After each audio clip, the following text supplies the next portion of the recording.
Hello नमस्कार जय हिंद साथियों, आप सभी लोग का एक बार फिर से स्वागत है total learning ITI YouTube channel पे।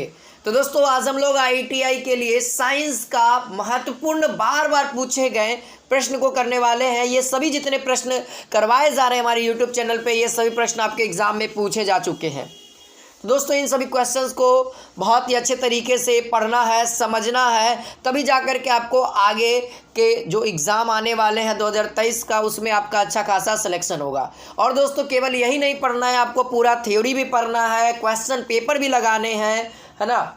तो अभी फ़िलहाल जो आपको पढ़ाया जा रहा है उसको पढ़ते रहिए। चैनल पे नए हैं चैनल को सब्सक्राइब करिए और डेली आप सभी लोग दोस्तों शाम के 7 बजे इस चैनल पे लाइव क्लास में जुड़िए और क्वेश्चंस का, थ्योरी का आनंद उठाइए, ठीक है।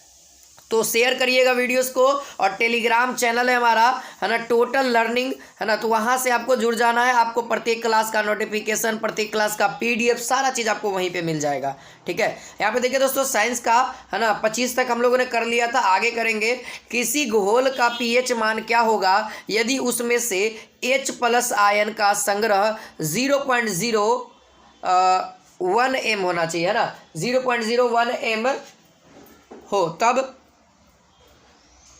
तो यहाँ पे दोस्तों पीएच मान पूछा जा रहा है, तो आपको एक फार्मूला याद होना चाहिए। क्या दिया हुआ है, H+ आयन का वैल्यू कितना दिया हुआ है 0.01, यानी इसी को हम लोग क्या कह सकते हैं दोस्तों 10⁻⁻² कह सकते हैं ना। तो यहाँ पर से पीएच मान का फार्मूला आप लोग को पता होना चाहिए था, है ना। पीएच बराबर एक फार्मूला होता है -log H+ आयन होता है ना, ये होता है ना। अब भाई लॉग के H+ की जगह पे वैल्यू तो पुट ही कर सकते हो आप लोग, है ना। कितना था -2 था, H+ की जगह पे 10⁻⁻² था, है ना। ये आगे हो जाएगा यानी कि +2 हो जाएगा, और ये इसका वैल्यू कितना हो जाएगा 1 हो जाएगा, यानी पीएच मान कितना हो जाएगा +2 हो जाएगा, यानी ऑप्शन नंबर सी हो जाएगा दोस्तों। चलिए अगला सवाल क्वेश्चन नंबर यहाँ पे दूसरा नंबर सवाल कहता है बढ़ती हुई इलेक्ट्रोनेगेटिविटी, है ना, बढ़ती हुई इलेक्ट्रोनेगेटिविटीज़ का कौन सा क्रम सही है, कौन सा क्रम सही है। तो ध्यान रखना है दोस्तों, क्रम जो है वह कौन सा सही होगा इसको बताना है।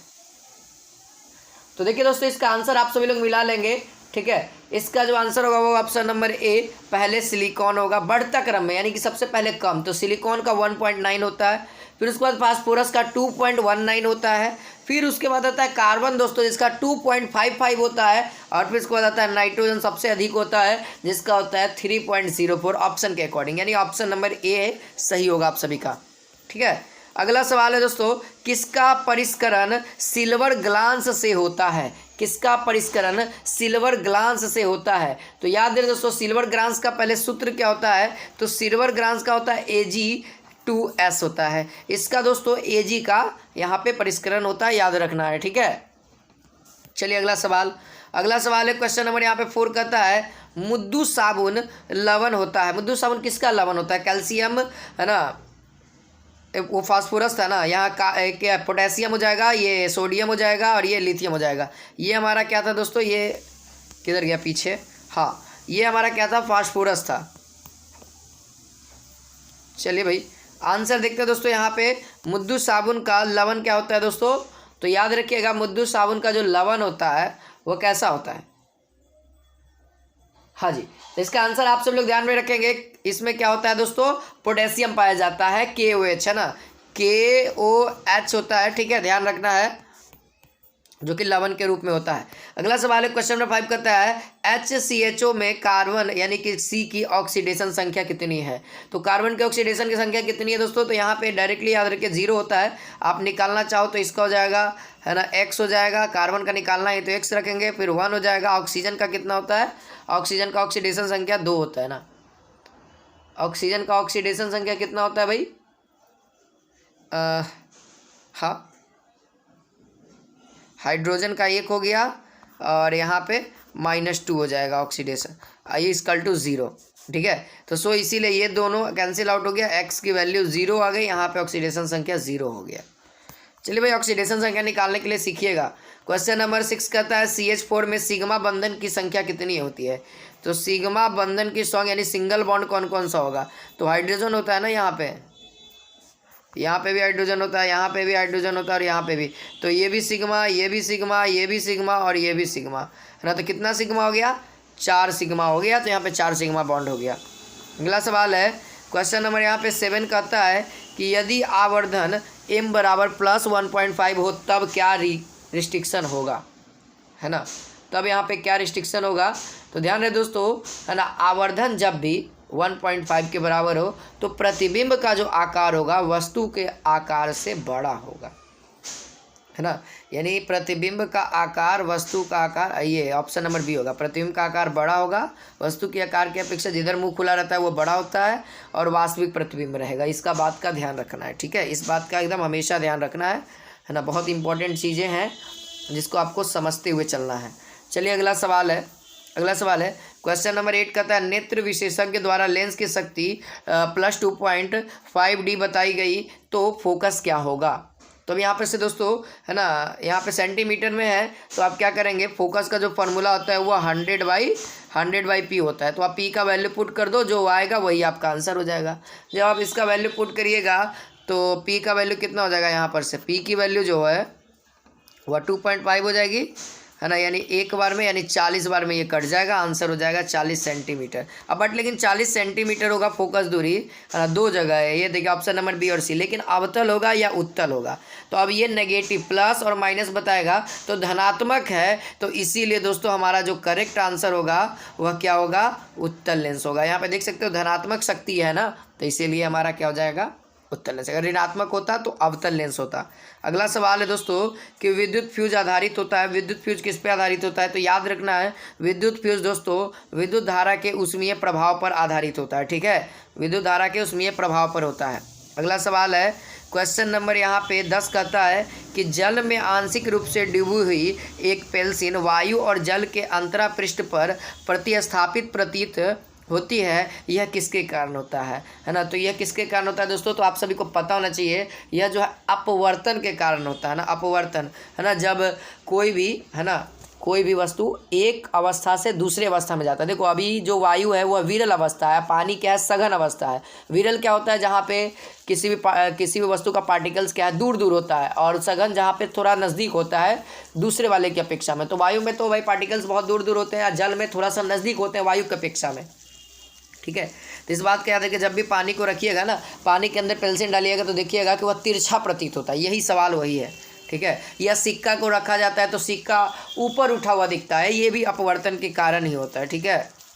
अगला सवाल है क्वेश्चन नंबर 11, यहाँ पे कहता है लेंस की शक्ति लेंस की फोकस दूरी से किस प्रकार संबंधित है। लेंस की शक्ति लेंस की फोकस दूरी से किस प्रकार संबंधित है। तो लेंस की शक्ति बराबर होता है दोस्तों 1/f, है ना, 1/f होता है। यानी कि f ये क्या हो जाएगा, व्युत्क्रमानुपाती होता है ना, व्युत्क्रमानुपाती होता है। यानी कह सकते हैं 1/f के, है ना, समानुपाती होता है। 1/f के समानुपाती होता है।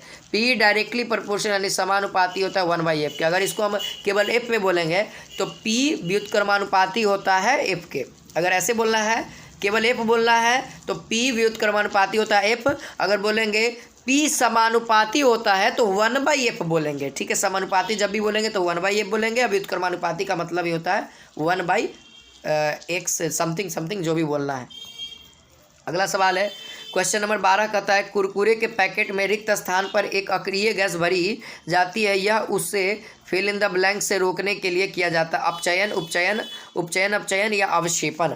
तो याद रखना है दोस्तों, वह किस लिए कुरकुरे में भरा जाता है, क्योंकि मालूम है उसका दुर्गंध और स्वादहीन होने से बचाए। यानी कि दोस्तों उपचयन होने से बचाया जा सके, है ना। अक्रिय गैस यानी उपचयन होने से बचाया जा सके। चलिए भाई अगला सवाल देखा जाए। क्वेश्चन नंबर यहाँ पे 13 कहता है कठोर जल, देखिए जल होना चाहिए, कठोर जल साबुन के साथ पृष्ठमल बनाता है, यह किसकी उपस्थिति के कारण होता है। तो कठोर जल मैग्नीशियम और कैल्शियम के लवण के कारण बनता है ना। तो यह जो बनता है दोस्तों वह किसके कारण बनता है, तो CaCl2, है ना। यहाँ पे याद रखिएगा कैल्शियम CaCl2 के कारण बनता है, ठीक है। जो कठोर जल होता है उसमें मैग्नीशियम का मात्रा और कैल्शियम की मात्रा पाई जाती है। अगला सवाल है क्वेश्चन नंबर 14 कहता है आगरा में ताजमहल का रंग फिल इन द ब्लैंक्स के कारण परिवर्तित हो गया। तो आगरा में दोस्तों अम्ल वर्षा हुई थी जिसके कारण आगरा ताजमहल का रंग यहाँ पे परिवर्तित हो गया था। क्वेश्चन नंबर 15 कहता है कि वह धातु जो अत्यंत क्रियाशील है, वह धातु जो अत्यंत क्रियाशील है, तो अत्यंत क्रियाशील धातु कौन सी होगी? तो आप सभी को पता होना चाहिए इसका आंसर। हाँ जी बताइए फटाफट आप सभी लोग। हाँ, हाइड्रोजन के ऊपर जितना होगा ना वो सब क्या होगा? अत्यंत क्रियाशील होगा। तो अब आपको देख करके बताना है कि इसमें से कौन सा क्रियाशील है। तो लिस्ट याद रहेगा तभी ना बता पाइएगा। तो याद रहे दोस्तों, है ना। देखिए आपको मैं लिस्ट बता देता हूँ, है ना। हाइड्रोजन, उससे क्रियाशील लेड, उससे क्रियाशील टीन, उससे क्रियाशील आयरन, उससे क्रियाशील जिंक, उससे क्रियाशील एल्युमिनियम, उससे भी क्रियाशील मैग्नीशियम, फिर कैल्शियम, सोडियम, पोटेशियम। अगर पोटेशियम आंसर में तो पोटेशियम मारिए, अगर सोडियम आंसर में तो सोडियम मारिए। अभी तक से कोई दिखा नहीं है। कैल्शियम है नहीं है तो ये भी हमारा आंसर होगा अगर कहेगा मैक्सिमम में। तो मैग्नीशियम भी नहीं है। अब आता है एल्युमिनियम जो कि सबसे अधिक है ऑप्शन के अकॉर्डिंग यहाँ पे, ठीक है, सबसे अधिक अत्यधिक क्रियाशील। अगला सवाल है क्वेश्चन नंबर 16 कहता है मैग्नीशियम को हवा में जलना है, मैग्नीशियम को हवा में जलाना है कैसी अभिक्रिया होती है? कैसी अभिक्रिया होती है? तो मैग्नीशियम जब हवा में जलता है तो वह एक रासायनिक अभिक्रिया है सर, है ना। रासायनिक परिवर्तन है ना, रसायन के कारण ही तो जल रहा है। अगला सवाल है क्वेश्चन नंबर यहाँ पे 17 कहता है धातु के फास्फेट सूत्र MP4, है ना, MPO4, तो नाइट्रेट का सूत्र क्या होगा? तो यहाँ पे नाइट्रेट का सूत्र पूछा जा रहा है दोस्तों। तो नाइट्रेट का सूत्र यहाँ पर से क्या होगा? आप लोगों में से कौन विद्यार्थी बताना चाहेगा? तो देखिए MPO4 है जिसमें M पे 3 पावर है और PO4 पे -3 का पावर है, तो इसीलिए नाइट्रेट का क्या सूत्र होगा? नाइट्रेट का क्या हो जाएगा दोस्तों? MnO3-, है ना। तो यहाँ पे आंसर आप सभी लोग ध्यान में रखिएगा कौन सा आंसर मैच कर रहा है, तो वह डी वाला है ना। MnO3 और फिर होल 3 होगा तब जा करके यह बैलेंस करेगा। चलिए भाई अगला सवाल देखा जाए। क्वेश्चन नंबर 18 कहता है रॉकेट किस सिद्धांत पर कार्य करता है? तो रॉकेट रेखीय संवेग के संरक्षण सिद्धांत पर काम करता है, ठीक है। न्यूटन के तीसरा गति पे भी नियम पे काम करता है, ये भी ध्यान रखिएगा। चलिए अगला सवाल है न्यूटन का गति का प्रथम नियम क्या दर्शाता है? तो जड़त्व को दर्शाता है, बल की परिभाषा को बताता है, ठीक है, याद रखिएगा ना, जड़त्व के नियम को दर्शाता है। चलिए अगला सवाल देखा जाए। क्वेश्चन नंबर यहाँ पे 20 कहता है एक अवतल दर्पण की वक्रता त्रिज्या 15 सेंटीमीटर, इसकी फोकस दूरी क्या होगी?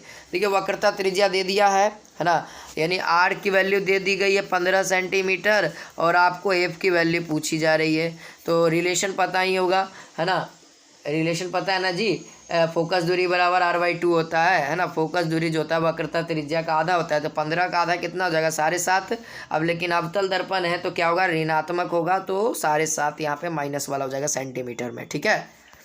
चलिए भाई फ्यूज का तार का गलनांक क्या होता है? तो निम्न होता है, क्योंकि ज़्यादा धारा आएगा तुरंत टूट जाएगा तभी ना उपकरण बचेगा, नहीं तो ज़्यादा रहेगा तो भाई पास करते रहेगा करंट और जला देगा जो भी उपकरण लगा हुआ रहेगा। तो इसीलिए फ्यूज का तार का निम्न होता है। नाइक्रोम का जो तार होता है उसका उच्च होता है, क्योंकि वो हीटर में लगता है, गर्म होता है। जी का अर्थ क्या है दोस्तों? तो जी का अर्थ है गुरुत्वाकर्षण त्वरण, है ना, यानी स्वतंत्र रूप से गिरती हुई वस्तु का त्वरण। कोई भी वस्तु को आप छोड़ देते हैं बिल्डिंग पर से तो उस पर कितना त्वरण लगेगा? तो 9.8 मीटर पर सेकेंड उस पर त्वरण लगेगा, है ना, जो कि पृथ्वी के द्वारा लगाया जाएगा। अगला सवाल है क्वेश्चन नंबर 23 कहता है विरंजक चूर्ण का विरंजक गुण किसके मुक्त होने के कारण होता है? है ना, विरंजक चूर्ण का विरंजक गुण किसके मुक्त होने के कारण होता है? तो इसका आंसर आप सभी को पता होना चाहिए, है ना, किसके कारण होता है? तो नवजात ऑक्सीजन जब मुक्त होता है तब, यानी कि नवजात किसको कहेंगे? तो ओनली फॉर एगो सिंगल ऑक्सीजन, ठीक है। तो विरंजक का कारण कौन बना? नवजात ऑक्सीजन। अगला सवाल है दोस्तों क्वेश्चन नंबर 24 कहता है ABCD विलयनों में pH मान क्रमशः दिया हुआ 11, 9.5, 3.5 और 6.5। इनमें से सर्वाधिक क्षारीय विलयन कौन सा है? ये गलत लिखा हुआ है, विलयन होना चाहिए, ठीक है। तो देखो दोस्तों सर्वाधिक क्षारीय कहने का मतलब pH मान 7 से अधिक, है ना, pH मान 7 से अधिक। तो सबसे अधिक किसका दिख रहा है? A का दिख रहा है, तो यहाँ पे ऑप्शन नंबर A का अधिक हो जाएगा, ठीक है। पीएच मान के वृद्धि के साथ क्षार बढ़ता है, ठीक है, क्षारिता बढ़ता है। अगला सवाल है क्वेश्चन नंबर 5 कहता है निम्न में से कौन सा प्रबल क्षार है। तो प्रबल क्षार यहाँ पे पूछा जा रहा है। तो यहाँ पे आप सभी को कुछ धातुएं याद रखेंगे, जैसे सोडियम जो है ना, सोडियम हाइड्रोक्साइड क्षार होती है, ठीक है, ये लवण नहीं है, NaCl लवण होता है, ठीक है। तो जो जल में घुल करके क्या देता है, OH देता है और माध्यम को क्षारीय बना देता है, ठीक है। तो यहाँ पे जो आंसर होगा वो क्या हो जाएगा, ऑप्शन नंबर बी हो जाएगा, NaOH यहाँ पे करेक्ट आंसर होगा। तो फिर मिलते हैं इसी के साथ नेक्स्ट वीडियो में। आज के लिए इतना ही। तो जय हिंद, जय भारत, वंदे मातरम।